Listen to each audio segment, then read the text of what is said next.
¿Cómo están ustedes? Estoy muy agradecido nuevamente de estar junto con ustedes. Hoy, tercera sesión y educación básica, Fraternidad Internacional de Jóvenes. Hoy tocaremos el tema Tabernáculo Celestial y Tabernáculo de la Tierra. A través de diapositivo podríamos ver un momento. En Corea del Sur hay un río, se llama Nakdong. ¿Cómo se llama? Poco raro el nombre, se llama Nakdong. Es un río largo 525 kilómetros, el río más largo de Corea del Sur. Y pasa a través de casi un cuarto del territorio de Corea del Sur, en 34 ciudades. Por allí están y formados los pueblos. Pero, usted sabe, es un río tan largo, tan grande, ¿cómo comenzó? Desde un estanque de una ciudad, se llama Hwangji. Poco diferente nombre, pero Hwangji, desde de allí, así comenzó y ese río tan grande.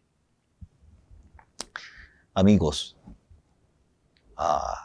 muchos países tienen un punto, se llama kilómetro cero. O términos similares en otras lenguas, es una localización geográfica singular y a menudo y en la capital de la nación, desde la que se miden las distancias. Vamos a observar un momento. En el caso de México, se estableció a 11.5 metros hacia el oeste de la puerta principal del Palacio Nacional, en el centro histórico de la Ciudad de México. Allí, este es un punto, comienza kilómetro. Ya, la más famosa de estas localizaciones, y es el Vilarium y Aureum, otra palabra, jalón de oro, y ubicado en el foro de Roma, ¿cierto? Desde de allí comienza kilómetro. En el caso de Argentina, también tiene su kilómetro cero. ¿Y dónde se queda? En un monolito y en la Plaza Mariano y Moreno en Buenos Aires. Ya en Colombia, kilómetro cero. ¿Y dónde está? Se encuentra en Barranquilla. Amigos, cada país es cuando comienza la distancia como un punto de inicio en nuestra vida para buscar a Dios.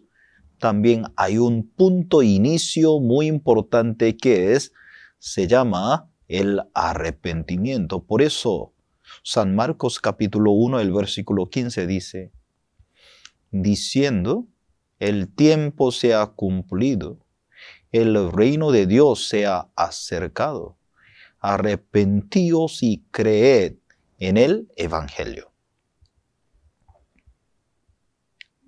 Como un 0 kilómetro, donde comienza y la distancia como igual. Y para buscar a Dios, muy importante, el arrepentimiento para buscar a Dios. Por eso esta sesión, yo quisiera explicarle a ustedes la verdad escrita en la Biblia acerca del arrepentimiento. Según el diccionario, a pesar de haber hecho algo, según la Escritura, la palabra de Dios dice, regresar a Dios dejando atrás el pecado. En griego, metanoia, idioma original en griego en Nuevo Testamento, meta significa corazón, noia, cambiar, significado, regresar, dejando el camino contrario a Dios. Otra palabra, cambiar, y el rumbo del corazón hacia a Dios. Y también hay, lamentablemente, malentendido del arrepentimiento. Mucha gente cree que el arrepentimiento y la fe o salvación son las verdades centrales del cristianismo. Malentendido del cristianismo y en el arrepentimiento no es confesar y repetidamente arrepentirse o buscar el perdón por los pecados cometidos.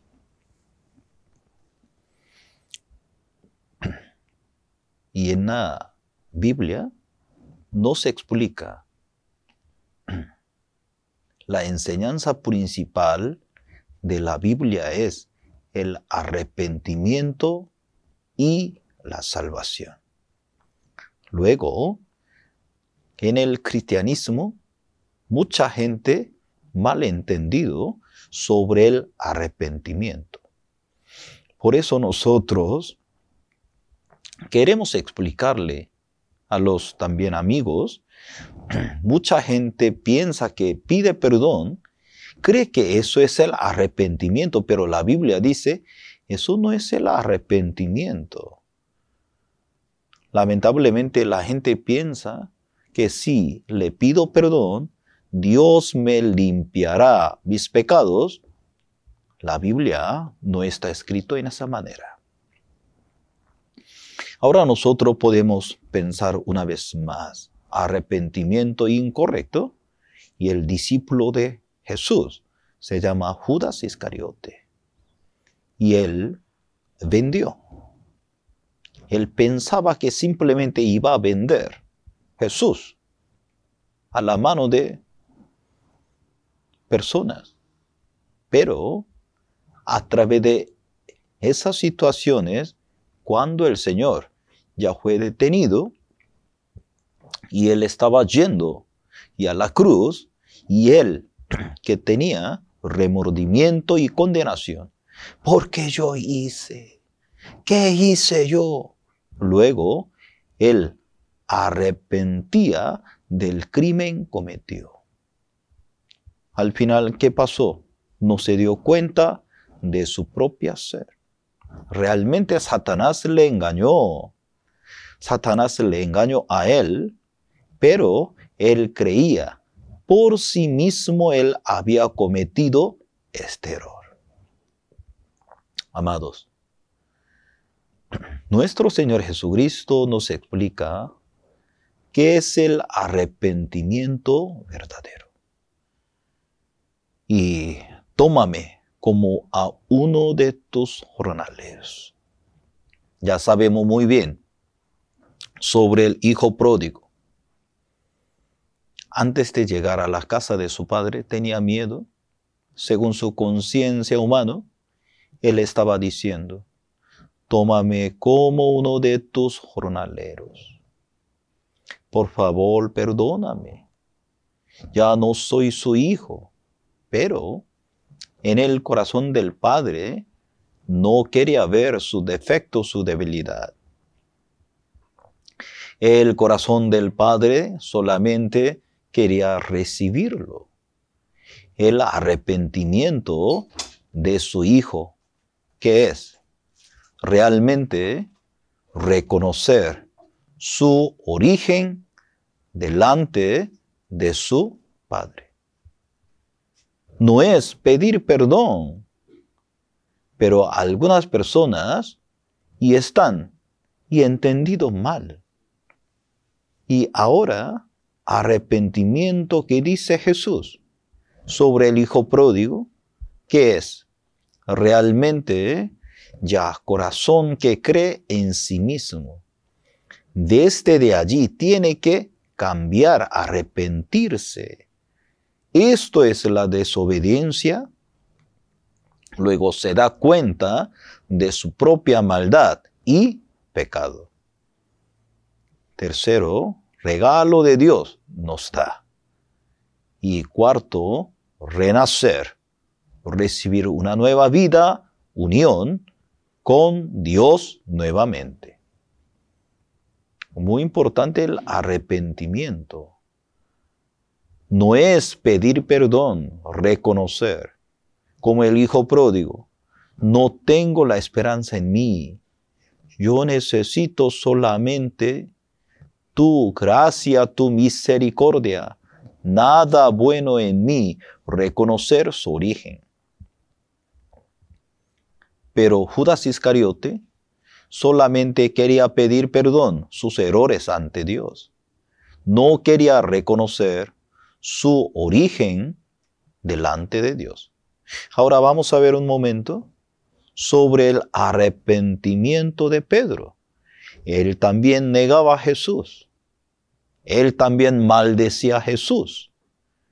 Pero en el caso de Pedro, él cómo se arrepentía. Antes que el gallo cante, arrepentimiento de Pedro. San Mateo capítulo 26, el versículo 75 dice: entonces Pedro se acordó de las palabras de Jesús, que le había dicho antes que cante el gallo, me negará 3 veces, y saliendo fuera, lloró amargamente. La Biblia, como está escrito, lloró amargamente. Él realmente recordaba: Señor, tú tenías la razón. Nada bueno en mí. Mi corazón me engañó. Ten compasión por mí. No hay solución de mí. Esto se llama el arrepentimiento. Amigos, y esta sesión yo quisiera compartir con ustedes. Dios llama a sus personas.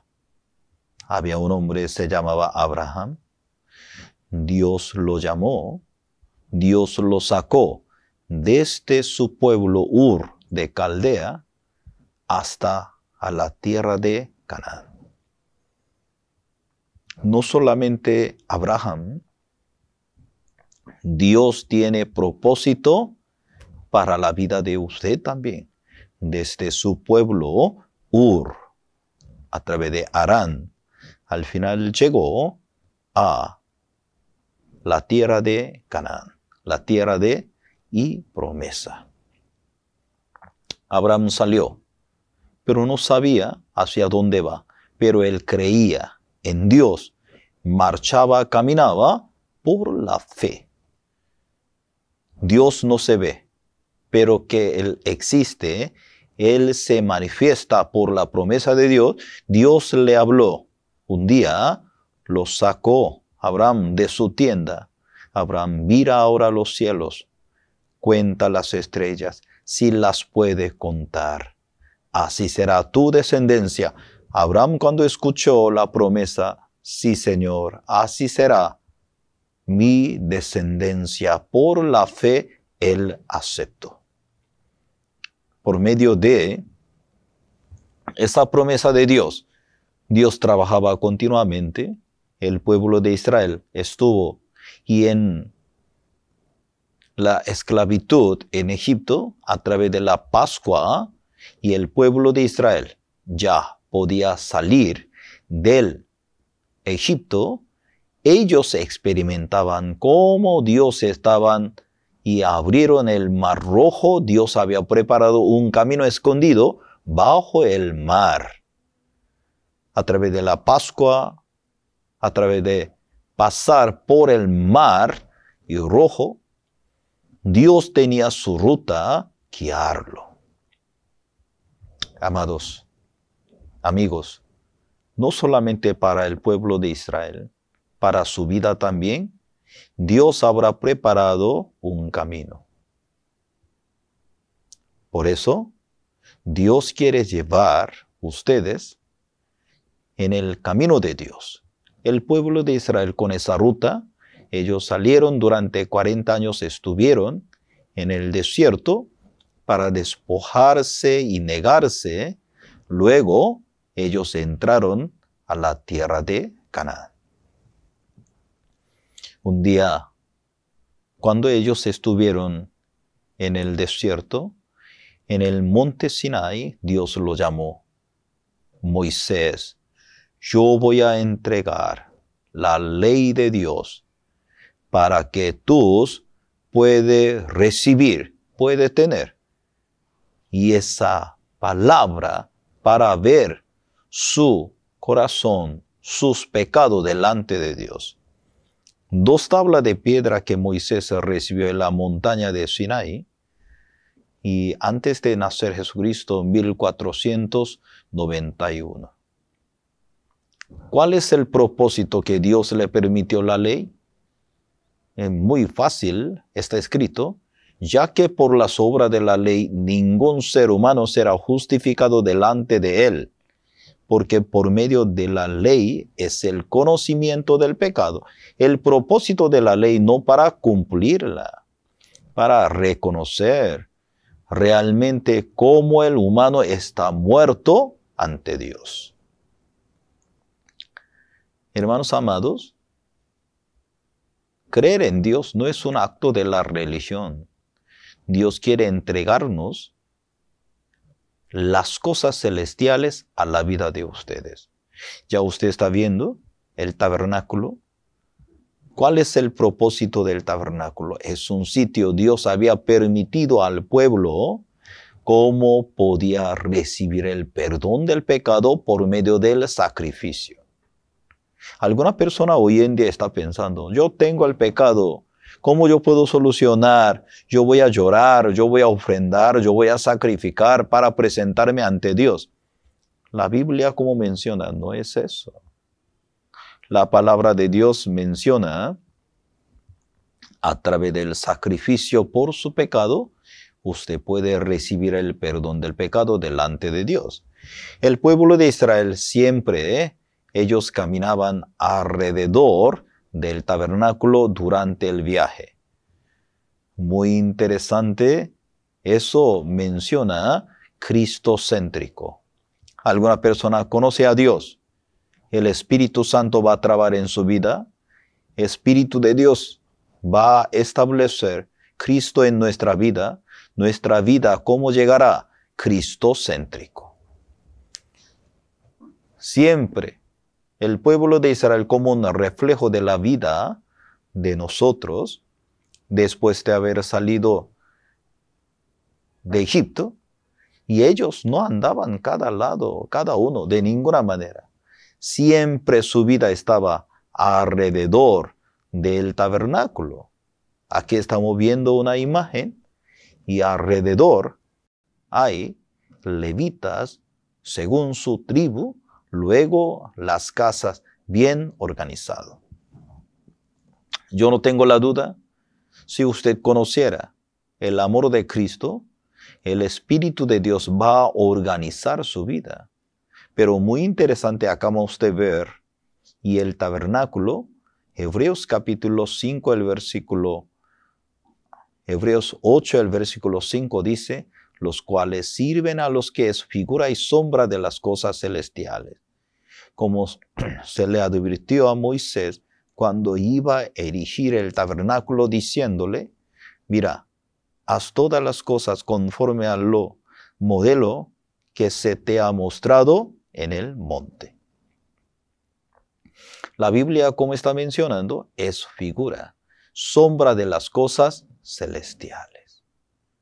Ya, a través del tabernáculo es una figura, ¿cierto? Dios nos ha mostrado. Mira, a través de ese lugar, cada persona puede acercar a la presencia de Dios, pero con pecado no se puede presentar. Por eso necesita ofrecer sus ofrendas para limpiar sus pecados. Está mencionando, ciertamente todo sacerdote está día tras día ministrando y ofreciendo muchas veces los mismos sacrificios que nunca pueden quitar los pecados. Por eso, cuando nosotros observamos aquí y podemos ver tabernáculo en el reino de los cielos, hay dos tipos de tabernáculos, ¿cierto?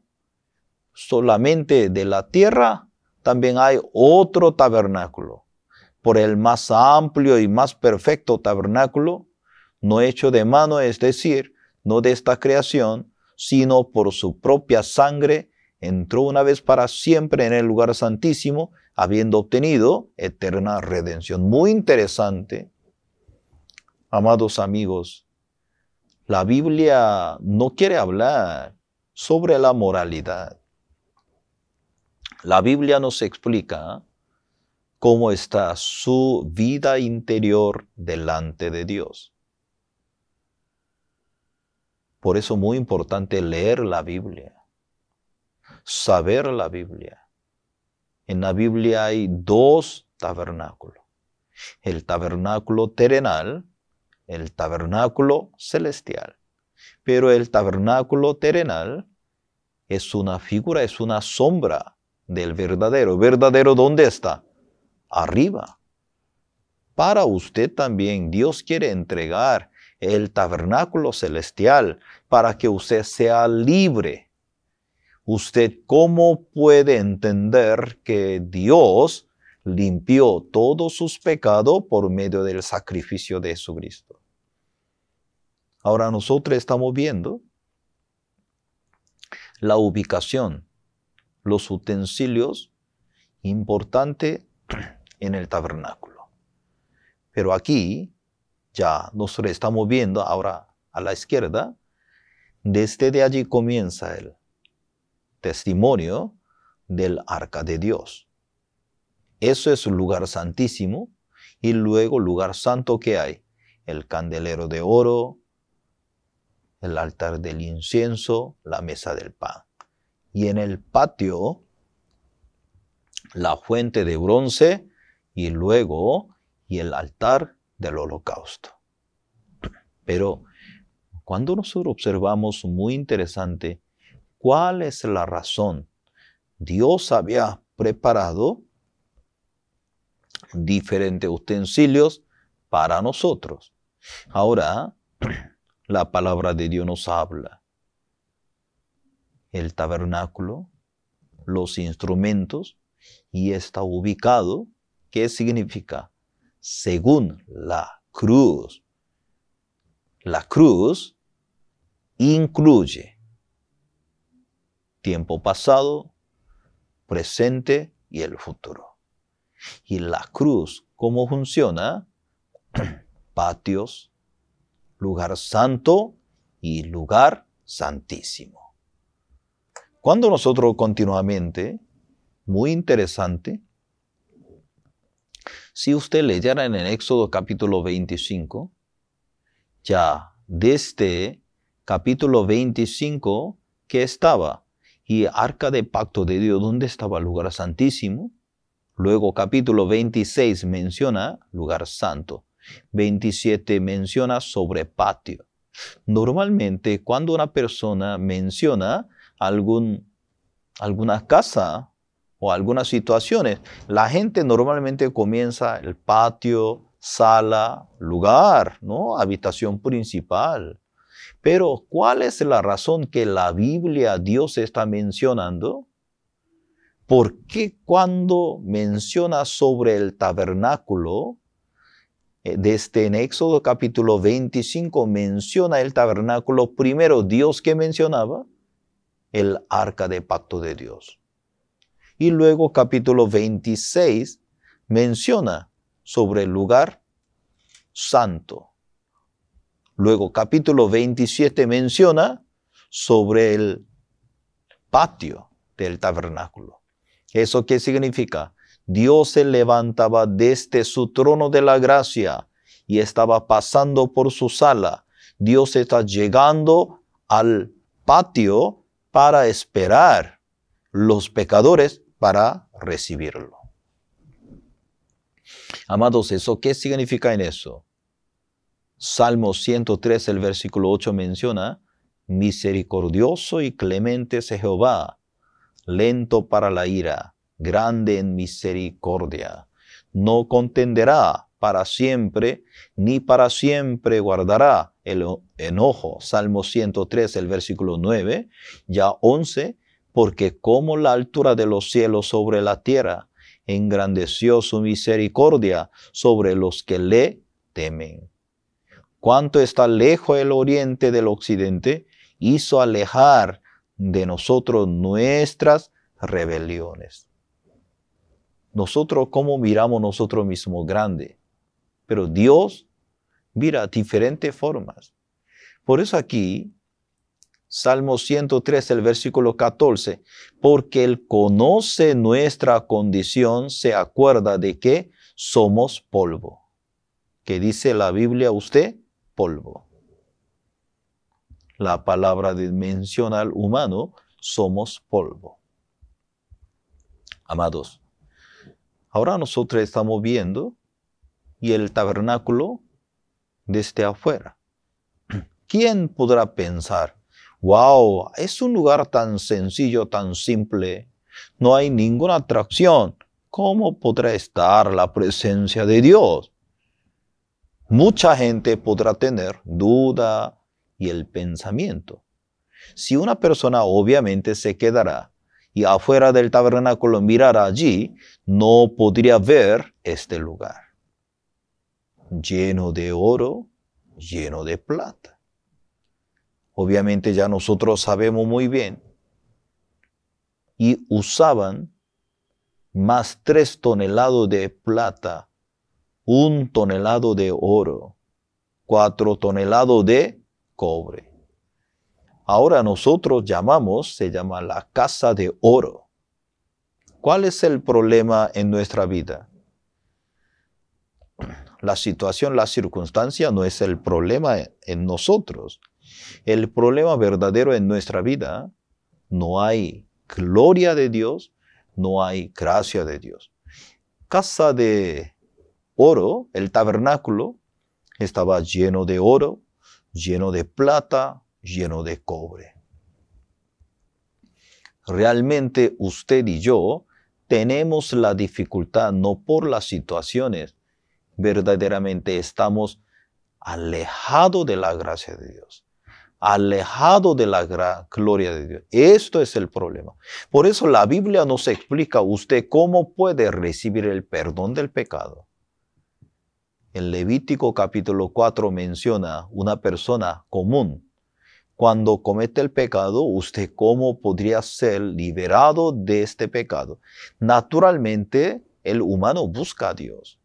Alguna persona pensaría, no soy rico, soy profesional. No, yo no necesito mi Dios. Una pregunta, ¿usted si quiere trabajar, vivir en la sociedad, no necesita bañarse? ¿No necesita comer? ¿Usted no necesita tomar? Claro que sí. Necesita bañarse, comer, estudiar.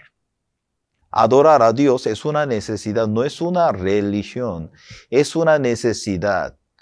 Por eso aquí en Levítico capítulo 4, el versículo 27-31, un hombre había cometido un pecado, pero profundamente ya sabe, con ese pecado me muero, ¿dónde me voy?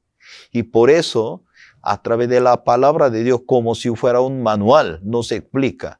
Si tú tienes ese problema, tú puedes buscar. Tú puedes pedir la gracia.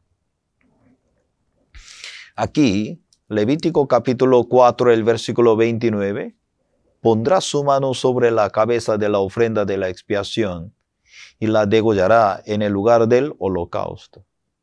Luego, con su dedo, el sacerdote tomará de la sangre y la pondrá sobre los cuernos del altar del holocausto y derramará el resto de la sangre y al pie del altar. Amados, muy importante, el pueblo de Israel, cuando ellos traían una ofrenda, siempre ellos ponían sus manos encima de la cabeza. A través de realmente poner sus manos significa traspasar. Ofrenda por el pecado de la gente común. Imposición de manos, ofrenda de sacrificio y sangre, altar del holocausto. Y esta ofrenda que tiene mismo sentido que la gente. ¿Por qué sale la imposición? de manos. ¿Qué significa en eso? La imposición de manos significa entregar y transferir. Por eso, ahora, cuando una persona trae una ofrenda como él, ya primero tiene que traer una ofrenda sin defectos. Y el sacerdote observaba, chequeaba, ya sin enfermedad, sin defecto, ahora usted puede poner sus manos y a la ofrenda para traspasar su condenación del pecado. Luego, y esa ofrenda tendrá mismo valor que este hombre. Y luego este hombre, después de poner sus manos y a la ofrenda, y poner sus manos así con todo su peso, así está, como si está así empujando. Y luego lo degollaba, y el sacerdote, ya todos quemando en el altar del holocausto, Dios le decía, no voy a recordar tus pecados, porque tú recibiste el perdón del pecado solamente por medio de un sacrificio. Hermanos y hermanas, tenemos que recordar, la paga del pecado es muerte. Mucha gente solamente pide perdón, luego, Dios me va a limpiar. De ninguna manera. Ofrenda por el pecado de la gente común, imposición de manos, ofrenda de sacrificio, sangre, altar del holocausto. A través de todo en eso, Dios quiere explicar cómo nuestro pecado nos afecta, nos arrastra. Ahora la palabra de Dios menciona principio de la expiación, ¿cierto? Ya.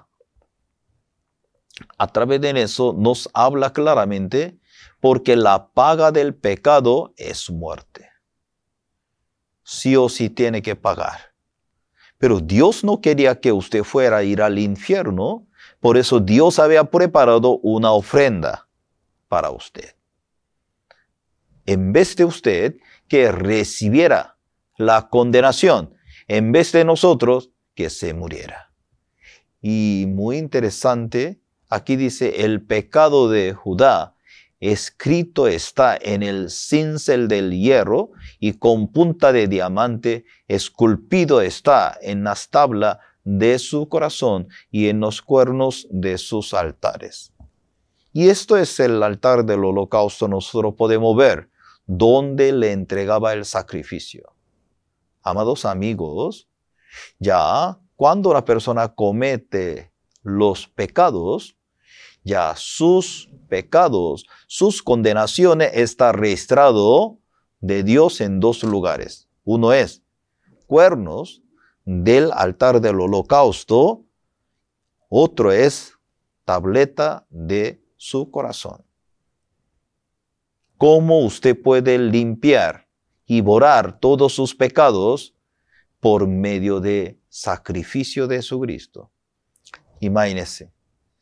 Y los cuernos del altar y las tablas del corazón está escrito, nosotros que hicimos el pecado. Por eso, y el altar del holocausto nunca se apagará. Continuamente que salía y este fuego, esto es como el juicio de Dios. Cuando una persona entrara, ahora estamos viendo esa imagen, cuando una persona entrara al patio adentro del tabernáculo, ya puede ver el altar del holocausto. Es un reflejo de la cruz. Ya cuando nosotros pasamos por la puerta, logramos Cristo. Pero cuando pasamos por altar del holocausto, ya nosotros fuimos crucificados juntamente con Cristo. Ya no vivo yo. Por eso los sacerdotes entregaban su vida, pero eso no era suficiente. ¿Por qué? Anteriormente personal, diario. Pero Dios quería mostrarnos nuestro sumo sacerdote verdadero Jesucristo. Por eso Dios hizo un día muy importante, Yom Kippur, el día de expiaciones. Todo el pueblo ya estaba alrededor realmente del tabernáculo. Luego el sumo sacerdote se levantaba, él ponía sus manos encima de la ofrenda. Pondrán sus dos manos sobre la cabeza del macho cabrío vivo, confesará sobre él todas las iniquidades de los hijos de Israel, todas sus rebeliones, todos sus pecados, poniéndolos así sobre la cabeza del macho cabrío, y lo enviará el desierto por mano de un hombre destinado para esto.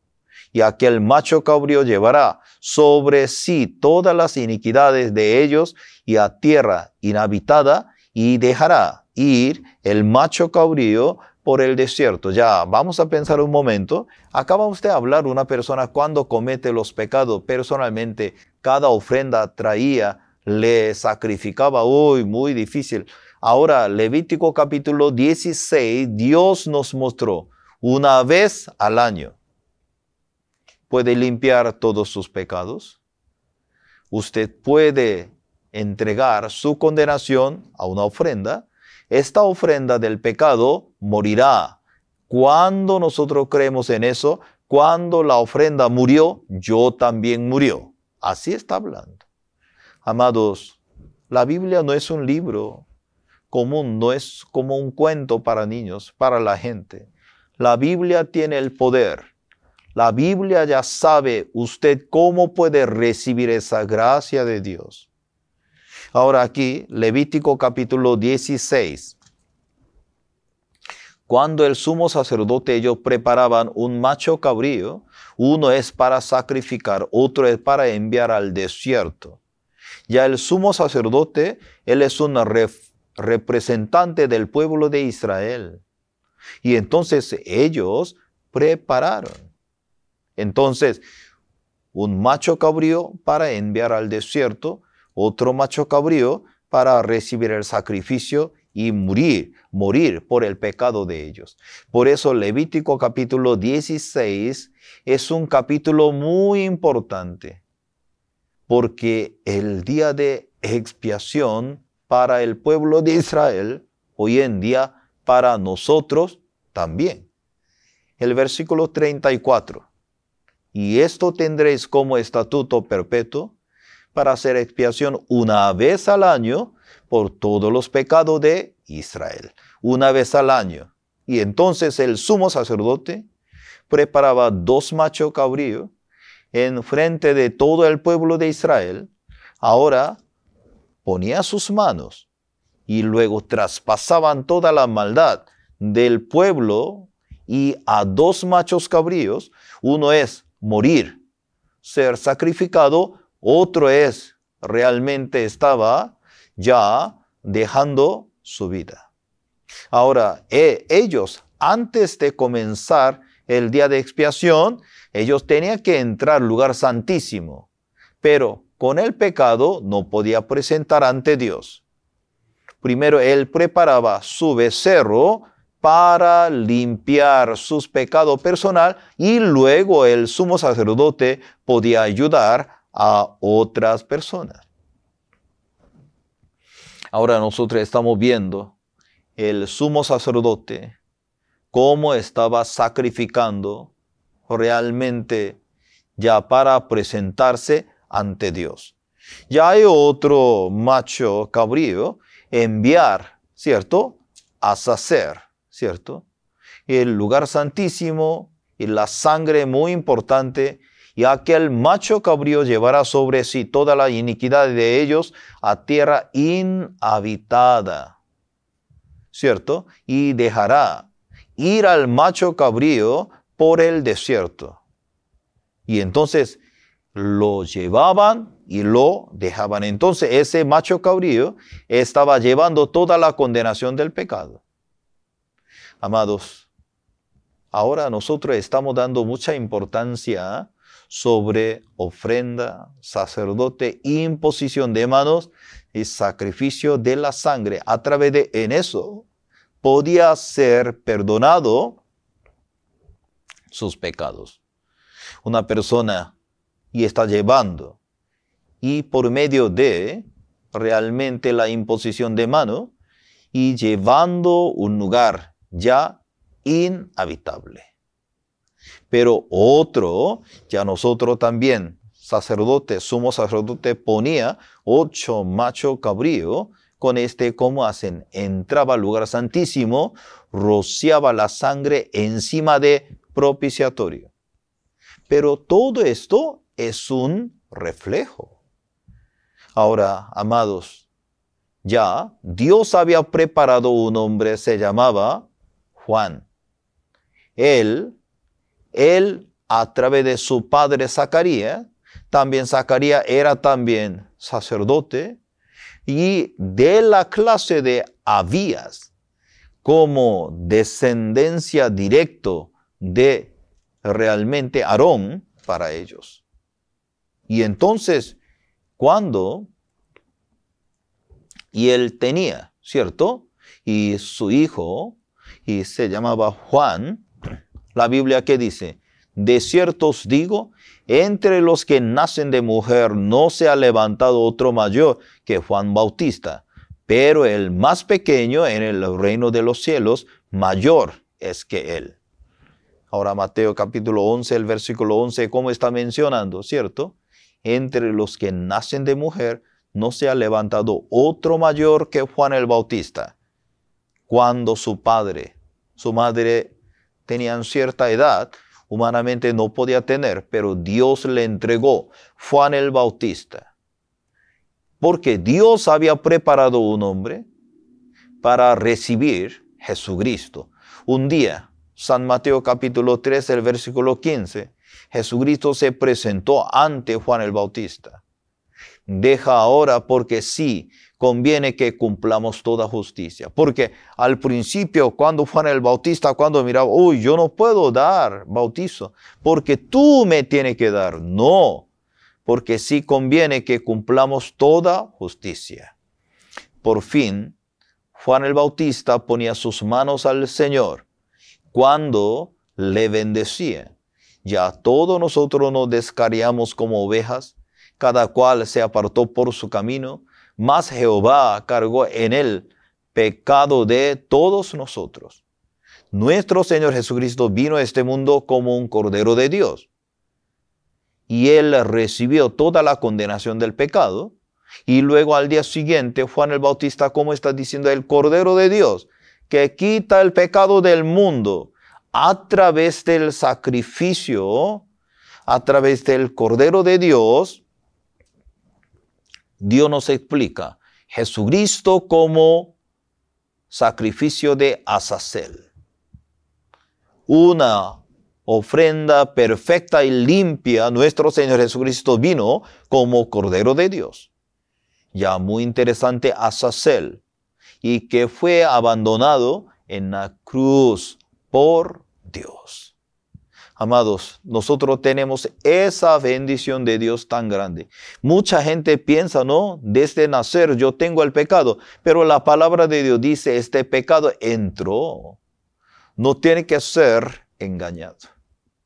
Nuestro Señor Jesucristo también, que tenía mismo cuerpo que nosotros, y él, como está escrito, Dios mío, ¿por qué me has abandonado?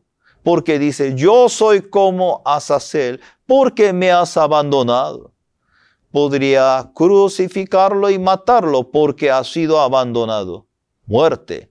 El precio del pecado ha sido pagado. También Isaías capítulo 53, el versículo 6. Mas Jehová cargó en él el pecado de todos nosotros. Muy importante, San Juan capítulo 1, el versículo 29. Fue a la cruz llevando y el pecado del mundo a través de la imposición de manos. Amados, Dios tenía un propósito. Realmente Dios envió un Cordero de Dios Él recibió toda nuestra condenación. A través de Juan el Bautista, Él le traspasó toda nuestra condenación y el pecado. Y entonces el Señor, antes de morir, como está escrito, consumado es. Eso significa, yo pagué todo. Yo pagué todo perfectamente, todos sus pecados. Amados, ¿qué significa para usted la cruz? La cruz, el lugar que Dios venció, el lugar que Satanás fracasó, es un marco de asesinato. Hoy en día mucha gente anda como un collar también de la cruz, pero, amado, nosotros tenemos que recordar, es un sitio como venció realmente la potestad de Satanás. La cruz, el lugar donde se realiza el juicio y la expiación, y al mismo tiempo, poder de la cruz que nos ofrece Dios, y al mismo tiempo, persona que cree en Jesús logra justicia. Amados, a través del sacrificio de Cristo, Él vino como un Cordero de Dios. Dios había preparado. Un hombre se llamaba Juan el Bautista, para entregarnos realmente ya la justicia de Dios hacia nosotros. Ahora ya para terminar, la cruz es donde Jesús fue abandonado. Aparentemente Jesucristo, ¿cierto?, fue abandonado en la cruz. Él, como está diciendo, Dios mío, ¿por qué me has desamparado? Pero nosotros tenemos que recordar, a través de la muerte de Jesucristo, realmente no es la muerte de un peregrino. Y el rescate por la expiación, castigo de la muerte. El Señor que dice, pase de mí esta copa. A través del sacrificio de Cristo, realmente nos ofreció una nueva vida. Jesucristo también. Él pasaba un momento sufrimiento físico y el sufrimiento cayendo de Dios por primera vez. Realmente a través de ese sufrimiento de una relación rota entre el Padre y el Hijo, que fueron eternos. Por eso el Señor, como está diciendo, pase de mí esta copa. No sea como yo quiero, sino como tú. Pero Satanás continuamente, ¿cómo está engañando, cierto? Hasta último momento. Y creyendo que fallará en la fe, obediencia a Dios. Satanás estaba equivocado. Ya Satanás está equivocado de que triunfará en la cruz. Pero nuestro Señor Jesucristo, ¿cómo logró la victoria por medio de la cruz? Obediencia a la muerte en la cruz en perfecta obediencia. Y Él resucitó de entre los muertos y demostró por su poder el Hijo de Dios. Victoria en la fe, obediencia a la lucha contra el diablo. Amados, amigos, yo voy a terminar. Muchas gracias. A través del sacrificio de Cristo, Dios mandó su Hijo como un Cordero de Dios. Él recibió toda su condenación del pecado. Él murió en la cruz. Jesús triunfó por la cruz. Desde la cruz, Dios ya pagó toda su condenación. Luego, Él fue sepultado, Él resucitó para entregarnos su justificación. Por eso, si usted cree en Dios, usted es justificado, usted es santificado para la gloria de Dios. Muchas gracias durante esos días, a través de sesiones. Yo anhelo que la justicia de Dios que llegara bien profundo en la vida de ustedes. Nos vemos otras oportunidades. Dios lo bendiga.